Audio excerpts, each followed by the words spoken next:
Hi friends, advance happy new year. இந்த 2024 லைஃப்பில் மறக்க முடியாத ஒரு இயர்.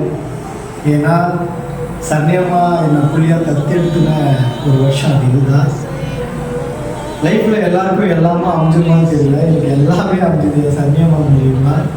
என்னை நான் நினைக்கிறது, நான் நினைக்க போகிறது எல்லாமே எனக்காக பூர்த்தி செய்வாங்க. நான் என் அம்மாவை திருநங்கைன்னு சொல்லி நான் எங்கேயுமே சொன்னதில்லை. ஆனால் இப்போ சொல்கிறேன், எங்கள் அம்மா ஒரு திருநங்கை. ஒரு தாயினுடைய அரவணைப்பு விட ஒரு திருநங்கை தாயினுடைய அரவணைப்பு எல்லையற்றது. அது நான் ஆணித்தரமாக சொல்லுவேன். இந்த உலகத்தில் என்னையும் அம்மா சர்ணியம்மாவையும் அவர் டிரான்ஸ் உமன் சொல்லிட்டு ஒரு வாயிலேயே நான் எங்கள் அம்மாவை அம்மான்னு சொல்லுவேன். ஆனால் இந்த உலகம் என் கூட இருக்கிறவங்களும் அவங்க கூட இருக்கிறவங்களும் தப்பான ரிலேஷன்ஷிப் பார்க்குறாங்க. திருநங்கைனாவே பிராமணன், அவங்க கெட்டவங்க. அந்த மனநிலை எப்போதான் மாறணும்னு எனக்கு ஒன்றுமே புரியுது.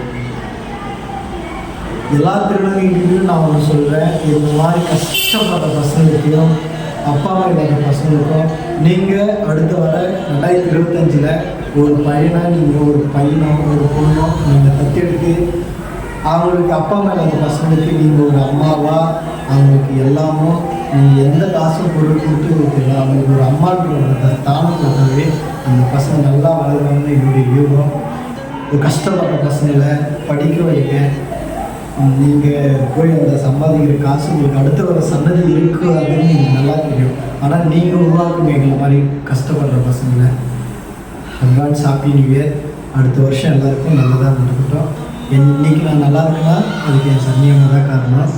அந்த மாதிரி நீங்கள் திருநங்கையாக இருந்து என்ன மாதிரி பசங்க தத்தெடுக்கும்போது அவங்க வாயாலேருந்து நான் சர்ணியம்மா பெருமையாக பேசுகிற மாதிரி அந்த பசங்க உங்களை பேசுகிறது மாதிரி நீங்கள் வச்சுக்கிட்டா இந்த உலகம் நல்லாயிருக்கும். அந்த டிரான்ஸ்ஃபார்மர் அந்த பிராண்டை கெடுக்கிற பசங்களுக்கு முன்னாடி நீங்கள் எல்லாம் கெத்தாக வாழ்ந்து கட்டணும்.